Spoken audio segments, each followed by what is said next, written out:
What's up, everybody? Welcome back to the Properties and Pour Overs podcast. My name is Adam Colburn, and today I have a very special guest, my friend Teresa Villaruz. How's it going, Teresa? Doing well, Adam. How's it going? Very good. Happy that it's Friday. That's for Yes, sure. TGIF for sure. Absolutely. Well, thanks so much for giving me some of your time to share your story with our listeners. But just to introduce yourself, could you tell me where you're located in the country and what does your business look like currently? Yeah, absolutely. So I am currently living in the beautiful Monterey, California, Love it. where it's very peaceful, coastal town, very small. I don't know if a lot of people know where it is, but it's about 2 hours south of San Francisco. Okay. And for all of those golf enthusiasts out there, it's right by Pebble Beach. Yes. Um, yeah. Business wise, what we're looking where I'm at right now. I have my own financial agency that I help people with their Thrive banking policies. And we can go over that a little bit later. But Yeah. essentially, it's also part of what I'm leveraging as a business owner for Boba Cafe that we're actually opening up here in Monterey, Very hopefully cool. by next month. Yeah, yeah. Okay. Awesome. And on top of that, also a real estate investor as well. Amazing. And so, as far for your portfolio, are Mhm. you mainly a buy and hold investor, or are you guys fix and flipping? Like, what does that look like? Yeah, so my husband and I have been real estate investors since 2011. Okay. Our strategy back then was live and flip. Mm-hmm. So we did that, for those who don't know what live and flip is, it's kind of like fix and flip, but you live in the property while you're renovating it. Yeah. And so we did that. We lived in the property for 2, 3 years just so that we avoid that capital tax gain, Right. the capital gain tax. Yep. So we renovated property, flip it, and then move into our next project. Yeah. So we did that until the pandemic. Okay. The pandemic happened. We're like, month one, okay, when is it gonna come back to normal? Month two, month three, and Right. then half a year later, we're like, I don't know if we could do this live and flip because we don't know when things are gonna go back to Sure. normal. Yeah. Um, Contractors aren't, coming back onto the job site. So we decided, okay, just like, most real estate investors, we need to pivot, right? Yeah. So we decided, okay, let's pivot. Decided to do buy and hold at that time. So we bought short-term rentals and midterm rentals. And shortly after that, realized short-term rentals not our thing. Okay. A lot of Because work. yeah, I mean, it is a lot of work, even though, there's a lot of courses or mentors out there that says, oh, this could be a real passive real estate investment because you'll hire a property manager, this and that. Yeah. No. Yeah. We all um, know that the perception of like just rentals in general is that it's passive income and it's far from it from for any of the exactly. strategies, but I feel like Mhm. short term's even worse because the turnover is so often. Yeah, no, absolutely. So decided that that's not for us. We did well during the pandemic when Hmm. everyone was, working remotely, right? Sure. But we soon decided that we're not going to keep moving forward with short-term rentals because when things came back to normal Hmm. and these corporations are requiring their employees to come back to the office at least 3 times a week, we've seen a drop in our, we've seen a drop in bookings Sure. essentially. Yeah. So we decided, okay, how about let's just go more into the midterm rentals, and that's kind of like where I've seen the sweet spot because again, my guests stay in our properties probably at the shortest 3 months. Okay. Um, and then they could stay, someone actually booked 6 months and then re-up to another year. Like, Wow. this is great. Yeah, that's And, amazing. don't have to do as much work with midterm rentals than short-term Sure. rentals. Yeah, I think midterm is the perfect blend because you're getting similar to short-term cash flow, but then Hmm. that longer stay, so less cleanings, less maintenance with figuring out the next booking and all that kind of stuff. So yeah, that's great. Yeah. Have you noticed that is it more just business professionals that are staying with you? Are you guys still having a lot of traveling nurses? Like what's your clientele kind of basis look like? Yeah, so a little bit of uh professionals as well. The funny thing is, so most of our midterm rentals are in Vegas. Okay. And we're lucky that most ours or where our units are located is right in between or right in the middle of like three major hospitals in Vegas. Gotcha. Yeah. So we're getting a lot of traveling nurses, but then also because there's so much construction work in Vegas that Mm-hmm. we're getting contractors as well. Gotcha. Okay. Yeah, people that are coming out of town to work there and they don't want to have to commute or stay in a hotel or whatever. They just stay at your place. Yeah, Awesome. absolutely. Yeah. Very Yeah. cool. So That's that's great. that's cool. Yeah. Yeah. I love it. I love it. And so, I mean, you got a lot going on. You have that. You have your Thrive banking, which we'll dig into like what exactly that means here in a second. And then this boba shop, how did that come about? Like obviously I'm sitting in my coffee shop, right? And so very similar. Yeah. How did that opportunity present itself for you guys? So, we moved to Monterey from the San Francisco Bay Area. Okay. And for the listeners who don't know that market, San Francisco Bay Area, there's a boba cafe in every corner, pretty much, right? Yeah. And so we were like, my husband and I were like, almost every other day would have like boba. Mm-hmm. During the pandemic, we moved to Monterey because we wanted a more peaceful life Yeah. and realized that the closest boba cafe from us is 20 minutes away. Right. And we're like, huh. The funny thing too is that we went out for dinner one day and we're like, okay, we need to start a business here in Monterey, right? Mm-hmm. What are we gonna do? Because at that time, my husband and I actually were both laid off at like almost the same time, like 6 months apart. Oh wow. And we were like, we don't want to go back to a 9 to 5 job, right? Yeah. So we're like eating dinner one time at a sushi spot, decided, okay, what are we gonna do? What are we gonna do? A group like college kids right next to us were talking about, okay, how about after dinner, let's go get boba. And they were willing to drive 20 minutes away Mm-hmm. just to get their after dinner boba drink. I was Sure. like, if we have something here, Yeah, you have the then we'll clientele for it. dominate the market, right? So Absolutely. decided, okay, maybe that's the way to go. Like, let's open up a boba cafe. Mm-hmm. Um, the struggle there, though, is that we didn't realize that Monterey has water restrictions. Okay. So it's hard to find a location that has enough water credits Mm-hmm. for a cafe. Sure. Every unit that we've looked at were all retail spaces and only have like one or two water credits. And for Mm-hmm. a cafe, we would need 6, 7 Yeah. water credits, Definitely right? go through a So lot of water. That's for sure. yeah, and so it took us about 8 months to find just the location that we got now. Yeah. And because of that water credits, there were so many hoops that we have to jump through just to get the building permits and everything. Mm-hmm. And that in itself was another 18 months after Wow. after we signed the lease, Yeah. right? So lesson learned, like my husband and I are like, if we're gonna open up like a second location, Yeah. let's make sure that the place that we get, right, Ready to is go. already Yeah. we're set to 100%. go.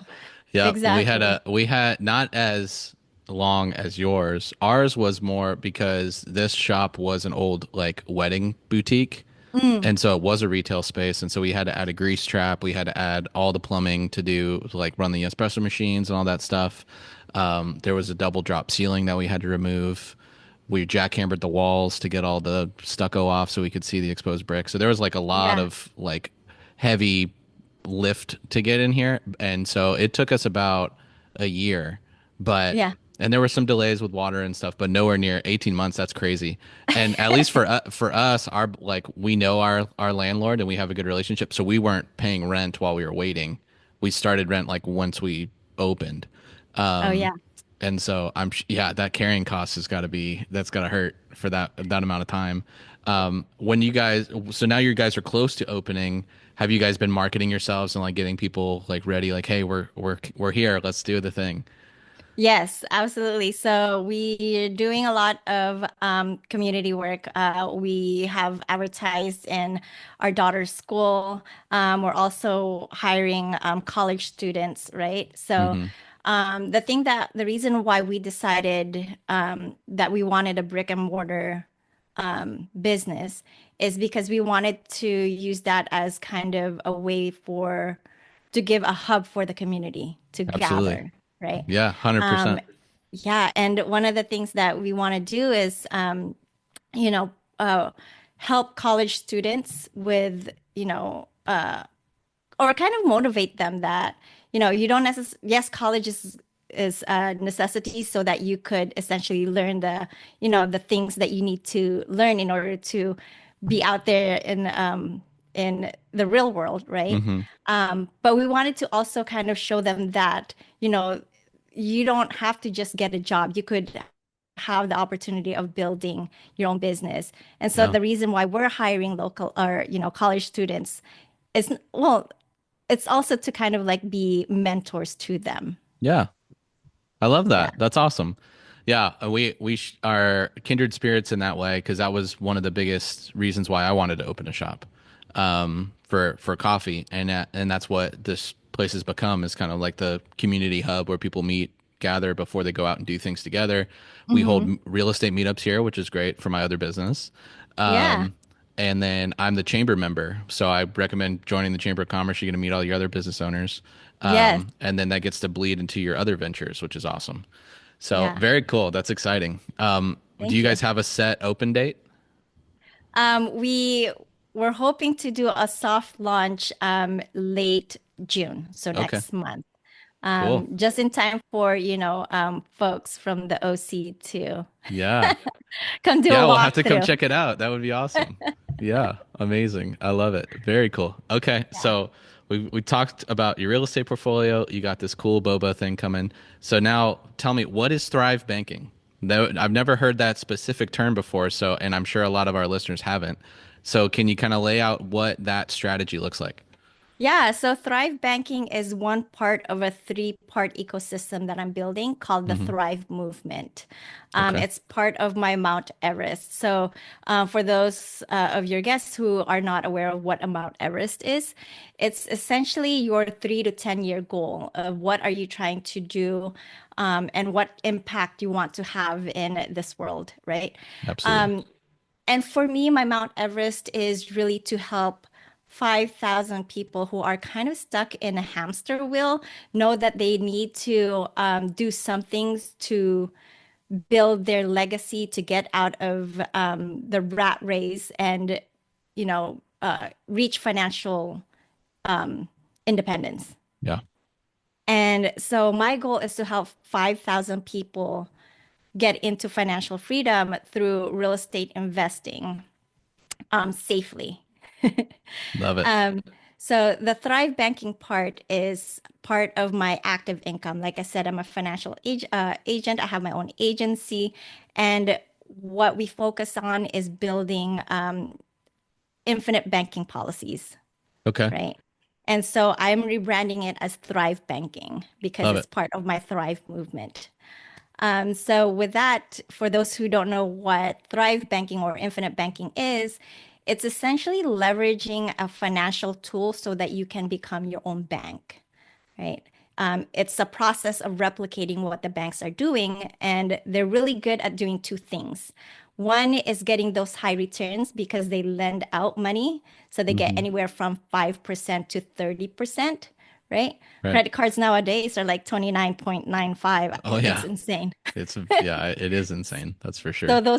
the banks are getting that high return. Hmm. Um, and second is they're really good at transferring risk. right? Yeah. Because it's not their money that they're using, it's ours, the depositors. Right. So if anything happens to those loans, guess whose money they lost? Yep. Ours, not theirs. Right. Well, and they're also another layer of that is that they're arbitraging the rate that they're paying us, and then their return is so much higher. So it's Yeah, just cheat codes all around. absolutely, right? So again, they're borrowing our money. Mm-hmm. So I also educate people about like financial arbitrage, what you mentioned earlier. Yeah. For those people who don't know what it is, it's financial arbitrage is essentially getting a higher rate of return for borrowed money than the cost of you borrowing that money, right? Right. So in the bank's case, they're getting 5 to 30% when the cost of borrowing our money, they're paying us 0.25%, right? Exactly. Very generous of them. Yeah. Right. Yeah.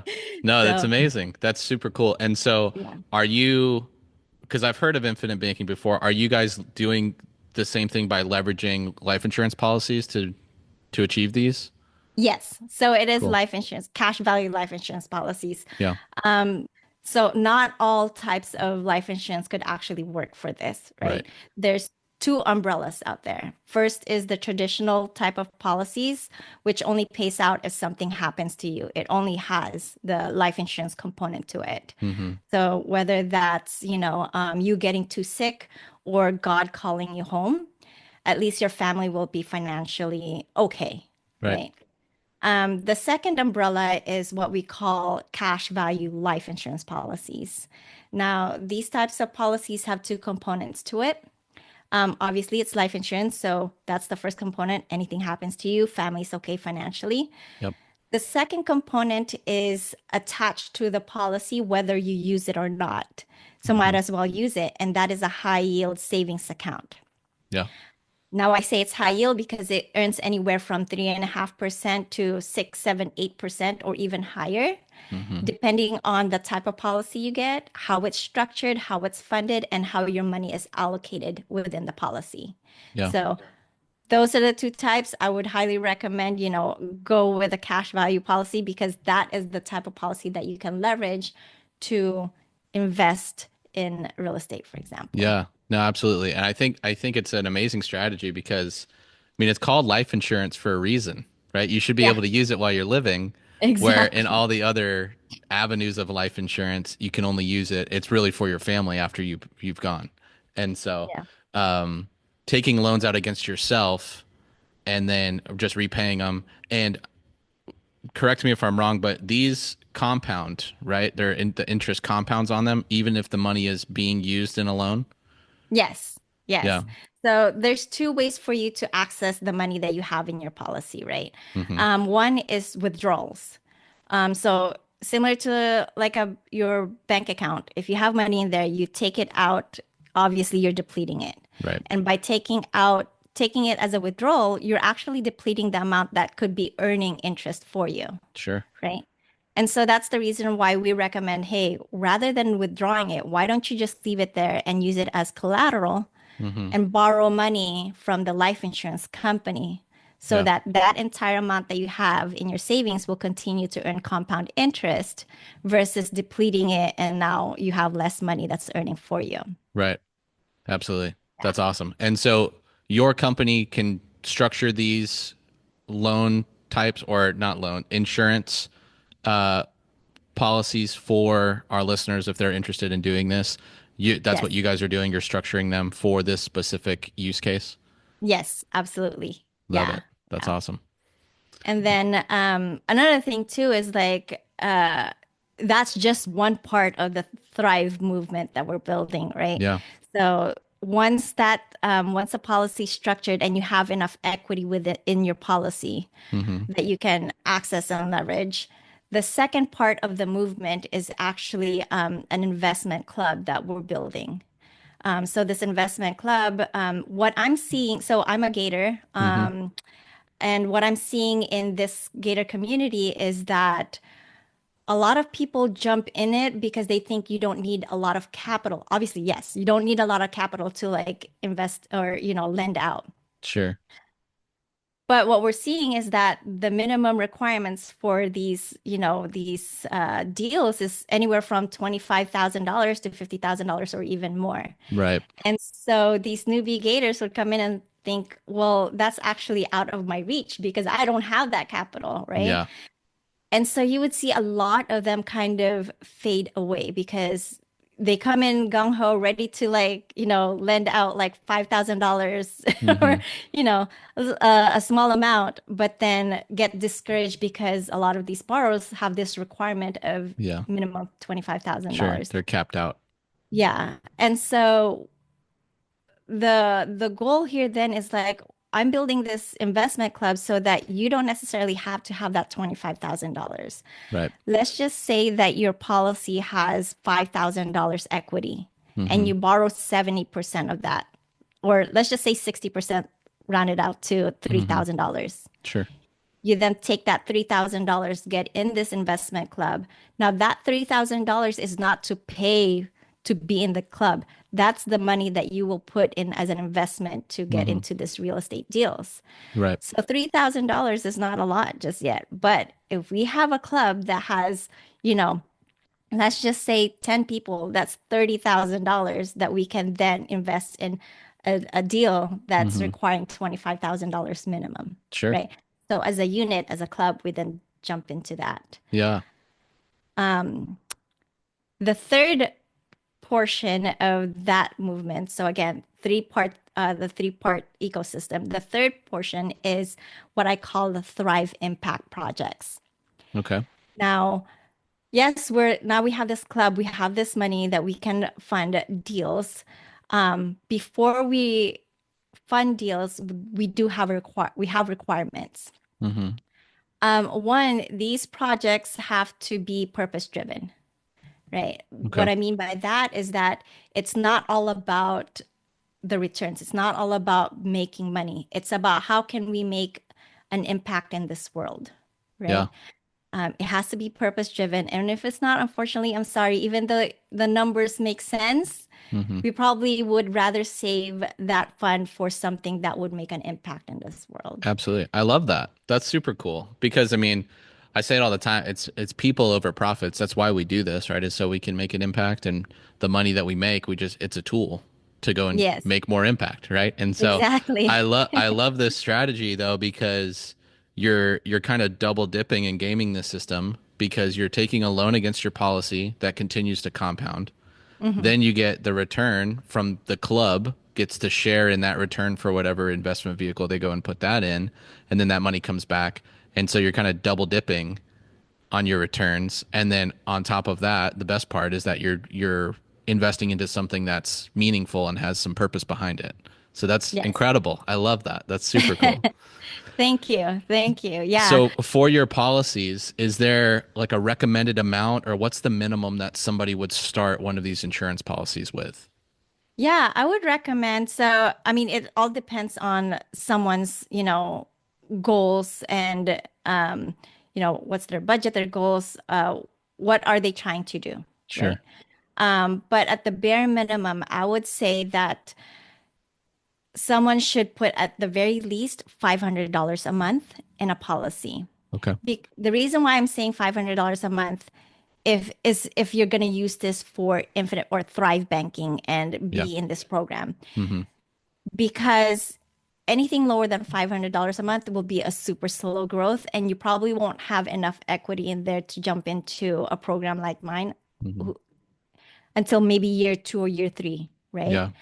So $500 a month, eventually, at the end of year one, you will probably have $5,000 in equity there. Pull out 3,000 to get into this program. Sure. Okay. Yeah. So Can you, is it, do you always fund these monthly or can you just, can I fund a year's worth of, whatever payments to my account, like right off the rip? And then I know there's some sort of seasoning period, but then I can invest right away. Can you do it that yes, way? yes, you can do it that way. So you do have options. You can either do monthly, Hmm. you could do quarterly, semi-annually, or annually. Yeah. Um, I would recommend if you do have the budget to just fund it on an annual basis, do Hmm. so because then it starts earning that compound interest off the bat versus, Sure. a slower growth when you do it on a monthly basis. Totally. Yeah, that makes sense. Yeah. Okay. Yeah. I love it. That's awesome. And so, how long have you been in this space specifically, like in the Thrive banking? How long have you Yeah, been doing I've that? been in this space since beginning of 2023. Okay. Yeah, and it was a calling from God, actually, the Yeah. reason why I jumped into this. I Sure. think I told you that on our conversation last week, but Hmm. 2021 was the year that woke me up. Hmm. That's the year when I was diagnosed with invasive breast cancer. Yeah. I am cancer free now, thank God. Amazing. But this my journey there was that in 2021 diagnosed, and the cost of everything from my cancer treatments, doctor visits, surgeries, everything was over $275,000, Wow. which could paralyze any family financially, right? Oh, absolutely. Yeah. Especially when people are, 78% of Americans are living paycheck to paycheck, Yeah. Totally. you know. So my husband and I were thinking like, okay, well, how are we going to pay for this? Like, should we offload all our assets, right? Hmm. Um, Sell even our primary home, everything. And, probably 11 months after, I was like, God, I need help, right? Yeah. I just got down on my knees and prayed. And I kid you not, when you talk to God and ask him, he will answer you. Absolutely, he will. A week after that, my life insurance agent heard from the grapevines about my diagnosis Hmm. and called me and said, "You know that policy that I forced you to get when your child was born? I didn't even want a policy. Sure. Yeah. I was forced into get it, and thank God she was very forceful in like getting us covered." Yeah. Um, I was like, "Yeah," and she goes, "It has living benefits." I'm like, "What is that?" And she said, "Living benefits essentially, if you get diagnosed with a qualifying illness, cancer is one of them, Sure. heart attack, stroke, and so many more, Hmm. you can accelerate the death benefit, not what you have in the savings account, Right. Yeah. the death benefit, what your family would inherit, Sure. right? And use that for your treatments or, if you have terminal illness, just use that to travel the world or something." Hmm. I was like, "Really?" So I did that. 2 weeks later, I got the check Yeah. from the life insurance company, and it felt like a boulder was taken off my shoulders. I can only imagine. Yeah, that's amazing. Wow, what a blessing. Yes, absolutely a blessing. And the funny thing is like I truly believe that, like with my prayers, that was the calling that God wanted me Yeah. to answer. He put me through this cancer journey so that I have a testimony, so that I know what it feels like, and that I now need to spread the word about this, right? Yeah. Yeah, So, because essentially that policy saved your life or like financially, right? yes. Um, Yeah. yeah, that's super powerful. Wow, that's awesome. I love that. That's Yeah. super cool. So we know 5,000 is the goal, right? Hmm. For the next 3 to 5 years.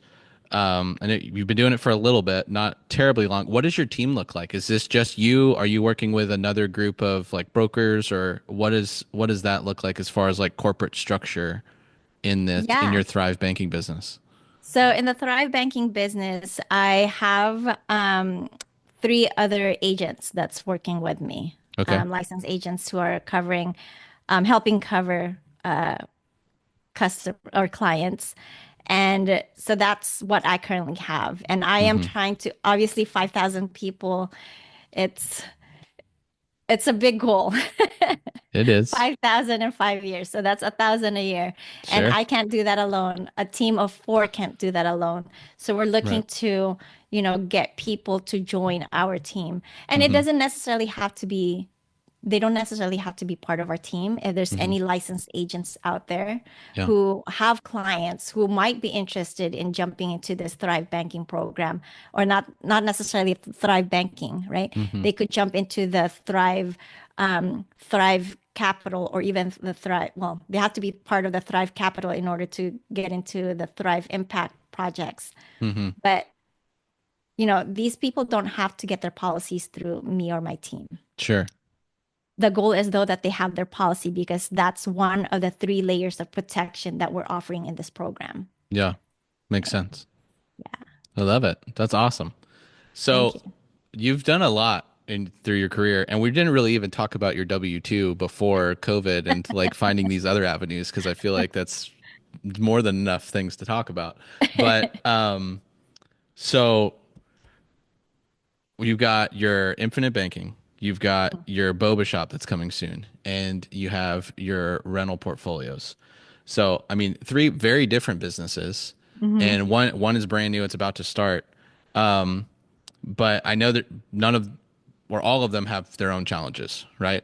Like, can you tell me a specific time in business, whether it was long ago in the W-2 days, maybe right when you were starting your entrepreneurship journey, or maybe last week, but like a hurdle that you've had to overcome and kind of the mindset that you had to get to overcome that challenge? Yeah. Let's talk about the hurdle with Thrive Banking.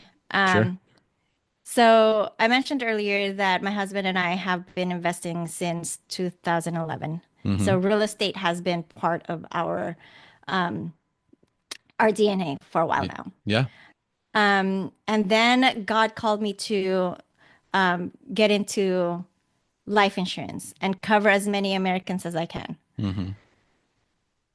Unfortunately, no one wants to listen about covering them for life insurance just so that their family would be okay when God calls them home. Right. Yeah. To majority of people, they think it's an expense, Mm-hmm. and they also think that it makes them more valuable when they're dead than alive. Right. Yeah, it makes sense. Well, and I think that's not really incorrect with a lot of the traditional Hmm. products, right? Like Right. that you can't get access to. And Hmm. so I think there's a lot of unlearning that has to go through Yeah. with these people and educating on your part to show like, no, this is actually like super beneficial for you now and later. Right. I mean, it's the same with us in the creative real estate space, right? Like I can't count how many times people tell me, well, what you're doing is illegal. There's no way you can do Oh, this. yeah. Like, it's just like, well, I mean, they've been doing it for hundreds of years. It's just because you don't know about it doesn't mean that it's illegal. But Exactly. that's the thing. It's all about education. And so, Right. yeah, I could definitely Yeah. see that being a challenge. Yeah. I mean, to the point where, you know, I didn't want to go back to a W-2, but I wasn't making enough to even, you know, to even make a sliver of what I was making Sure. as, in my W-2. Hmm. And I was almost ready to give up, to be Yeah. honest. I was almost Yeah. ready to give up and say, you know what, let me just go look for another job. Yeah. And um, the idea came to me about, like, why don't I just combine the two, or like infinite banking plus real estate investing? It just makes so much sense. I'm already passionate about talking about life insurance. I'm already passionate about talking about real estate. Combine the two, and people would like, I mean, they started listening. Absolutely, because you found the people that it resonated with. Yeah, Because anytime any savvy investor, like if I can take loans against myself, I don't have to go to a bank, and I get a high rate of return. Okay, I'm interested. Like, let's see how we right, can do this. right. And it's like, how did I not know about this sooner? That's how when I was first introduced to infinite banking, I was like, why is no one talking about this? This is like crazy. So yeah, Right. that's awesome. Yeah. But I think like the challenge there is like, you know, as a business owner, regardless of what you were doing, whether it's infinite banking, whether it's real estate, whether it's opening a boba cafe or any business, you're always going to find the first few, you know, months, years or whatnot to be the most challenging point because you're still trying to figure it out. Right. Right. Totally. And the advice that I got from one of the business owners um, that I was just talking to locally was Hmm. like, don't give up. Just keep moving forward. If you feel in your gut that this is what God wants you to do, Yeah. keep moving forward. The challenges will always be there. The successful people are the ones that either, you know, go through that challenge or find help to Yeah. help them out. And, you know, because 100%. no one can do this alone, right? Yeah, absolutely. Well, and if it was easy, everyone would do it, right? Like Exactly. challenges and failures are expected because there isn't a blueprint, there is no Mhm. instruction manual on entrepreneurship. It's just, Right. are you willing to take the licks and still get back up and try again Yes, to until it's not a matter of if I'm successful, it's just when. And if I exactly. stay in the game long enough, it's inevitable that I'm going to win. Hmm.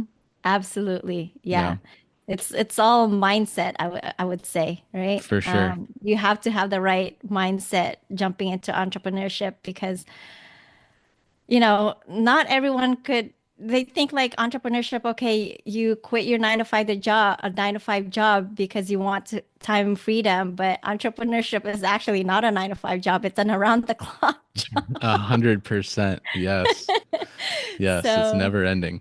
yeah, and you just have to like really focus on your why. Why did you get into this, right? Because Yeah. that is your Mount Everest. Right. Totally. Yeah. Yeah. No, that's so Yeah. good. I love it. That's awesome. Well, thank you so much for your time. It's been great to get to know you. If people are watching this and they're interested in the Thrive movement, talking about infinite banking, if they want to come and get some boba pretty soon, right? Like, how can they reach out Yeah. to you? Yeah, no, absolutely. So I am offering a complimentary Thrive Banking Blueprint. Just go to thrivebankingstrategy.com and fill out that form, and we will build out a Thrive Banking blueprint for you. Essentially, that will allow you to see if you're putting X amount of dollars on a monthly basis or an annual basis, how will your money grow? How much can you access in year one, year two, year three? And eventually down the road, let's just say you use this for retirement or whatnot. How much tax-free retirement income can you get down the road? Yeah, So, that's yeah. awesome. Yeah, well, I'll definitely put that in the show notes. But as far as like Instagram, Facebook, phone Yeah. number, like what's the best way for people to reach out to you outside of your website? Yeah, absolutely. I would say for I'm very active on Instagram, Okay. and I don't want to confuse people by giving so many social Of handles. So course. Yeah. Instagram, it's Build Wealth with Trey, and you can see that in my right there on my name tag here on Perfect. the video. Love So it. at Build Wealth with Trey is my Instagram handle. That's awesome. So good. Teresa, thank you again so much for your time. Guys, thanks for watching. Like, comment, subscribe, all that good stuff. Until the next episode, I will catch you later.